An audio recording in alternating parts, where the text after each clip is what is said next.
Welcome back. You're watching Market Fatafat on ET. Now let's continue talking about stocks that are moving in trade based on news flow and technicals. And talking about technicals, now we have Vinay Rajani joining us on the show. Very good afternoon to you, Vinay. Thank you so much for joining us on ET now. And the first stock that you've selected is Berger Paints. How is this one looking on the charts? Because we've seen the paint counters come under pressure right after Birla Opus has been actually formally launched now. Berger Paints also saw some sort of hiccup, but now how is it looking to you on the charts? Yeah, good afternoon and thanks for having me on the show. So definitely, if we compare it with the Asian Paint, the technical setup is much stronger. Berger Paint is holding above its 50 and 200 days moving average, so relatively it has done better. Asian Paint has been beaten down and still struggling a bit. But looking at the Berger Paints, today's movement, it is almost 4% up and volumes are quite higher as compared to the last 1 month average volume. So it is looking strong, and the next resistance for the Berger Paint comes around 607, which happens to be the previous swing high, which was made in the month of January. So I see this stock outperforming in the coming days, and I think 607 to 610 should be the next target. Could be there for in next 2 to 3 sessions. And in last 4 days, we have seen that the stock has formed a strong base near 555. There is a multiple bottom support. So that unless that is reached on the downside, one should remain bullish. So 555 should be the stop loss, and immediate resistance I see around 610. And overall stock looks much convincing, and I am expecting large cap stocks to outperform the mid cap space in the short to medium term. Okay, let's move on to the next stock, and we're going to talk about Tata Motors. We have a brokerage note that's coming from CLSA. So what they're doing is, one, they've hiked the target price for the company, but they've downgraded the stock to an outperform from a previous buy rating. Nonetheless, it's still an outperform rating, hiking the target price marginally by around 10 rupees. So it is at now 1074 versus 1061. What they're saying is JLR retail sales volumes, that's expected to see a jump of around 14% on a year-on-year basis, and that's what we saw in the month of Jan. They expect that to continue in Q4. The good performance in terms of volume, that is tracking higher now in Q4 is what they're expecting. Strong footing also is JLR what they have as well. And in terms of discounting also, so discounts on Jaguar have increased, whereas discounts on Land Rover have actually seen a decline in the month of January. So the downgrade that is coming in because the stock is already seen a run-up. Fundamentally, there's nothing wrong about it. So you're keeping an eye out on that. But yes, nonetheless, target price of 1074 is what they are maintaining as of now.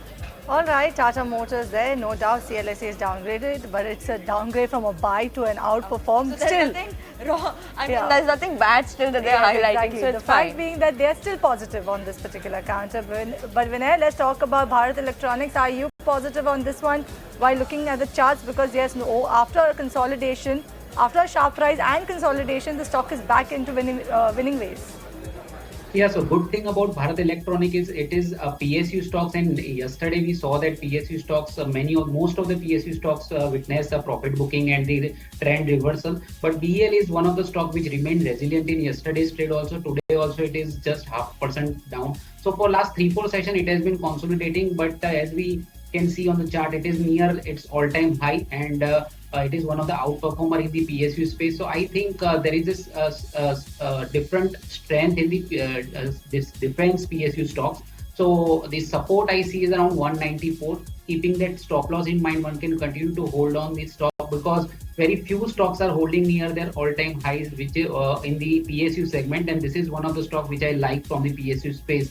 So recent recent for last 4-5 session, it has been taking resistance at 209. But once we see that level being taken out on the upside, then we can expect a momentum come back to the stock. So overall trend is bullish, and the support I see is around 195, and 209 is a one resistance above which we can expect a good rise. So overall setup is quite convincing for the bulls. All right, moving on then, let's talk about Lumax Auto Tech, and why is this particular counter in focus? Because over the last 1 hour, this particular stock saw a huge block deal take place. About 4.2% of equity changed hands via block. Now you can see that on your screen. It was anyway seeing an upward momentum, and there you go. It hit a day's high around 1:15 or 1 o'clock or so, because that block deal took place at that point in time. 4.2% of equity actually changed hands via block deal. We don't have the information of who are the buyers or the seller in the block deal. We will probably get that post the market hours, but the stock is seeing a sharp up move, about 7% on back of that news. Absolutely, that's Lumax Auto. But let's move on and talk about Sona Comstar then. And Vinay, in terms of the Sona Comstar charts and technicals, what is it that one should watch out for in terms of a level that you have to keep an eye out on? Today, the stock is buzzing away in trade. Last few trading sessions, it's seen a better uptick than in the last few months. Is this time for a good up move that one could expect here? Yeah, so considering the market scenario, it has done exceptionally well, and in fact, it is up by 5% today. And volumes for last 6 to 7 sessions has been continuously going up. And auto ancillary space as a sector has also been performing well. So Sona Comstar recently surpassed the crucial resistance of 665, which happens to be the previous swing high, which was made in the month of January. So definitely the setup is quite convincing, and it is likely that it will continue to outperform in the coming days, because overall I see some strength in the auto ancillary space. So this is the leader in that particular segment, and I think that leadership should continue to be there. So keeping a 665 as a stop loss, one can continue to hold on the long position. Stock is trading at its 52-week high, today's high is 52-week high. So I see strength, and there are good chances that the stock will surpass its previous all-time high, which was around 834 also. So overall, medium to long-term chart looks very convincing, and every dip should be considered as a buying opportunity. But for the trader, I would suggest a stop loss of 664 for the short term. All right, so that is the take coming in on Sona Comstar. But Snehi, let's talk about Zomato. During the break, I was really trying hard to order some food, but that didn't work out. But hopefully, tell me what is working out in favor of Zomato right now, because the stock is trading higher by over 1.3%. Well, Cheryl, absolutely. It's peak lunch hour, but that's not what's working for Zomato, especially today. It's on the back of a UBS note coming in, a rather solid one, a positive one coming in from UBS on Zomato. They've maintained their buy rating, but they have hiked the price target from 150 rupees to 195 rupees versus the 161 where the stock is right now. So a big upside coming in for the stock over here. They say that the Q3 for the company has been strong despite modest food delivery slowdown, and quick commerce business of the company is also shining bright. Blinkit surprised both on the GMV as well as the margins front, and the UBS Evidence Lab receipts data for the month of January shows that industry volumes declined 2% month on month in line with seasonality. However, Zomato managed to do well in the previous month as well. So on the back of this positive note and this big price hike to 195, which is the target that UBS is setting for Zomato, the stock is holding up well. Earlier in the day, it was up 2%, but right now it has lost all of those gains, but still up 1% in trade as we speak. Let's move on and talk about a private bank, Kotak Mahindra Bank. Vinay, when you look at it, clear underperformance that has come in, from this large private bank as well. On terms of charts and technicals, can we expect a different story now? Last couple of years, we've not seen a very strong up move here. What is it now that it's an indication coming in?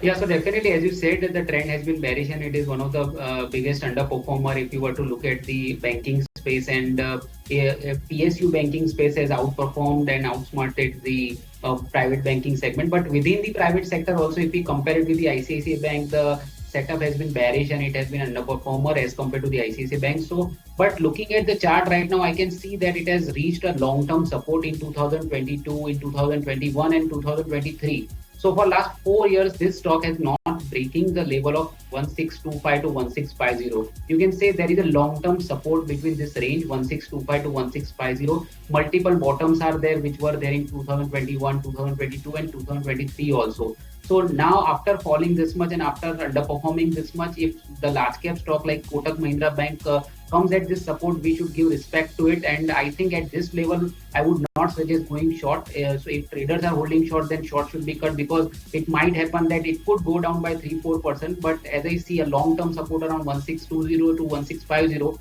so that level can be a reversal level for the medium to long term also. So as this point of time, I think this is the time to cut the short positions and wait for some stable moves. And once it moves up, then we can definitely take a long bet as an investor. All right, so that's the take coming in on Kotak Mahindra Bank. But Ansh, let's talk about KSB and why is this particular counter in focus? As I can see, is it the earnings? Yes, that's right. It's because of earning, and actually the stock is down over 6% in trade. The stock has reported revenue of 602 crore, which is up by almost 15% from 524 crore. Also, if you see EBITDA, it is up by around 4.2% percent from 77 crore to 80.3 crore. But as the expenses have also gone up by 16%, the PAT has actually come down by around 1.8% from almost 56 crore to 55 crore. Also, if you see the chart, then the stock seems to have given a decisive breakdown from an upward sloping support trend line, and the stock has also slipped below 20 DMA. Let's move on, and Vinay, you picked out another bank, but this time it's a large PSU bank, that's State Bank of India. So in terms of charts, obviously it's been a very different story when you compare something like a Kotak Bank to a SBI. But now what is the view on SBI? We've seen a run up coming in the last 6 months as well, 40%, I think almost of an uptick that we're seeing. What is the view now on SBI?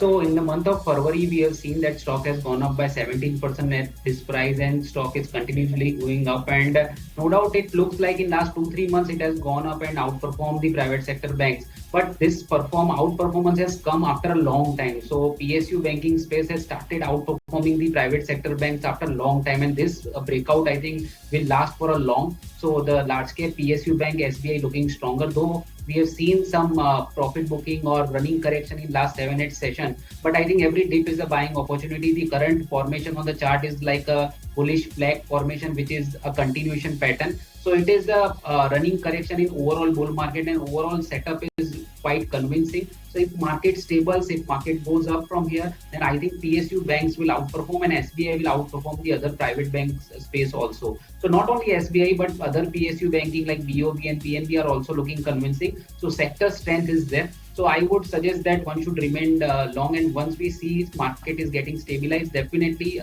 banking space SBI is likely to outperform the other banks. Okay, keeping an eye out on those levels over there for SBI. But let's move on and actually slip into a very short break. Don't go anywhere. We'll be back with more stocks after the break.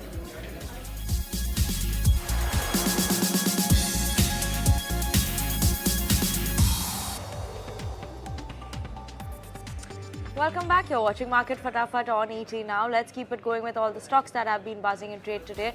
Let's talk about JS Infra. We're keeping the spotlight on this one today because Motilal Oswal has initiated coverage on JS Infra. Target price of around 300 rupees. Buy rating is what they've given. Now, what they're saying is that it's the fastest growing port infrastructure company with a focus especially coming in on increasing market share. So that's something that will work out well. Strategic location of the port to support the long-term growth, diversified operations in terms of the cargo profile, geography as well as assets are something that are key positives as well. They've demonstrated the project development, execution and operational capabilities are doing quite well in terms of the performance there. So they expect a revenue growth in terms of CAGR of around 21% over FY 23 to 26 as well, and well positioned in terms of seizing the growth opportunities that come in. JS Infra, that's why is in focus after Motilal Oswal initiates coverage, 2% uptick as of now. Alright, that's JSW Infra for you. But Vinay, let's talk about Torrent Pharma and how is this one looking on the charts to you when it comes to the pharma space as a whole. Good run coming in for Torrent Pharma in line with the rest of the pharma players. Yeah, so Torrent Pharma today, in fact, if you were to see Torrent Pharma, then Cipla, Dr. Reddy's, all are outperforming and hovering around their recent high level. So Torrent Pharma's setup is quite convincing. For last 4 consecutive weeks, it is consolidating in the range of 2680 on the downside 2560. So it looks like that the volumes are suggesting that it is headed higher, and it is likely that it will give a breakout from the last 4 weeks narrow consolidation. The level which I see as a resistance is around 2660. Once we see this stock crossing this level 2660, that will end up as a breakout from the consolidation, and again the stock will be in the blue sky territory, uncharted territory. So quite convincing setup on the short term charts, and the support I see is around 2560. So that support can be used or utilized as a stop loss for the traders. So overall sector has been performing well. It has been resilient in this last couple of sessions. So I think the setup is quite convincing, and one should look for the long opportunities, and the stop loss for the traders would remain at 2560, and about 2660 we may see a momentum coming back in the stock after a couple of weeks consolidation. children's that is in focus in today's trading session. No doubt the entire hospital space is actually reeling under pressure. The reason why Rainbow Children's is in focus is one of the reasons being that it had a block deal that took place in today's trading session. Earlier on in the day, it had about 60,000 odd shares that traded hands via block deals, and the block deal price was around 1,401 to 1,402.95 rupees per share. Remember, the stock is actually seeing a decline of 5% now, Vinny, because of that. And also, the stock through the month has seen good gains, but today is an aberration with rest of the hospital chain. Okay, let's move on and talk about an IT name then. And Vinay, LTI Mindtree, what's the chart story now indicating for LTI Mindtree? What is it as a target that you're keeping an eye out on this one? After seeing a run up, it's seen a bit of a correction in the last 1 month specifically. So what is the view now here? Yeah, so within the sector also we can see some divergence. So if you were to compare it with the TCS and Infosys and many of the IT stocks, this setup of the LTM is quite weak, and in fact today it has breached the long-term moving average support which was at 200 days EMA. It was placed at 5350, and the previous swing low which was made in the January 2024 in this calendar year only, the low was 5310. So both of this support, the 200 days EMA and the previous swing low made in January, has been breached, and on this particular counter, and the volumes have been rising with the price fall. So the rising volume with the price fall confirms the downtrend, and it is likely that the stock will continue to drag down. And I see a support around 5,050 to 5,100 in the coming days.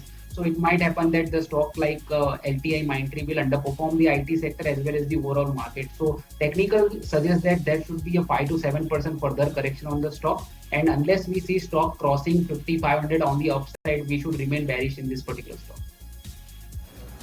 All right, moving on, let's talk about Reliance Industries then, Ansh. And what's the news flow today here? Actually, we all know what's the news flow today here, but what are the finer details of that? Right, so Reliance and Disney has announced strategic joint venture to bring together the most compelling and engaging entertainment brands in India, companies to merge respective digital streaming and television assets in India to create a world-class leader across entertainment and sports. Reliance to invest around 11,500 crore in the joint venture, whereas Disney to provide content license to the joint venture. And also, if we see the chart, stock seems to be hovering around the 20 DMA from where the stock has given 4 bounces in last 4 months. This keeps the buyers a bit positive here. All right, so that is Reliance for you. That is in focus in today's trading session, Vinny. Absolutely, but let's talk about JTKT as well. JTKT India 2 in focus today, Snehi, and why is that so? The company is in focus on the back of its capacity expansion, and they have approved the capacity expansion for their CVJ line, which is the constant velocity joint velocity line. The existing capacity is at 0.4 million, and the proposed capacity addition is of another 0.4 million, which means they are going to double their capacity going ahead. Now, the additional capacity will help the company cater to the demand that's coming from the fast growing OEM space. The proposed capacity is expected to be added by July 25.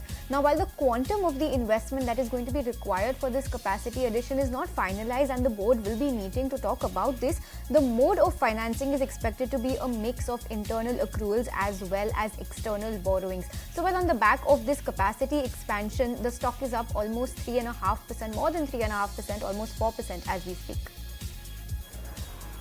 All right, that is JKEKT. Oh my God, that's a tongue twister for me, I must say. But on that note, or I you're was hungry and your delivery is still not come. Yes, that's that also reason. could be a reason. But thank you so much, Snehi, Ansh, for joining us on the show along with Vinay. Thank you so much for being part of Market Fatafat. But as we wind down this edition of Market Fatafat, in the segment that will be coming up, that is Sundaram Mutual presents Wealth Creators SIP Edition Nivesh Day. We introduce STP for transfers between mutual funds and SWP for a steady income. Let's take a look at what they mean. Here's a special segment.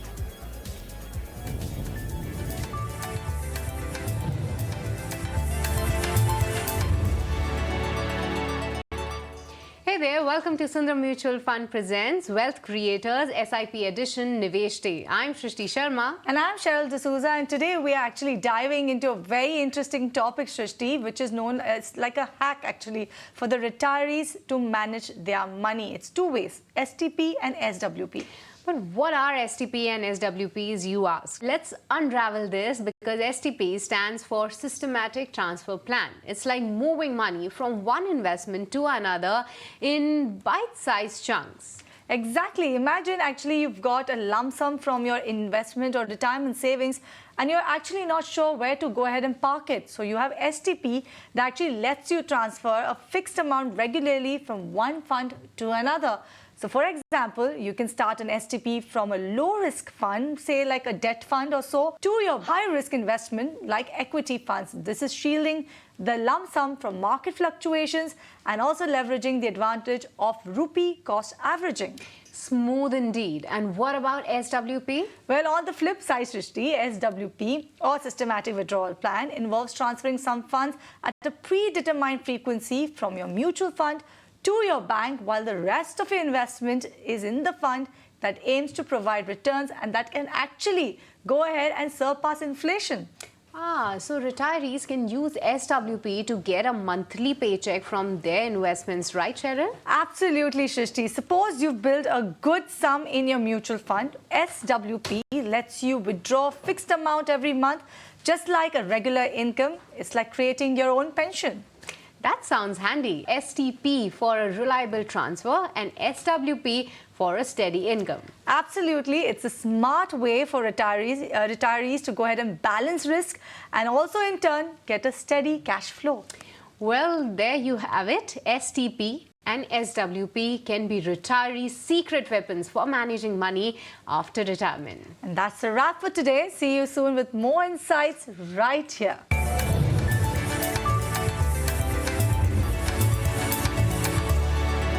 Mutual fund investments are subject to market risks. Read all scheme-related documents carefully.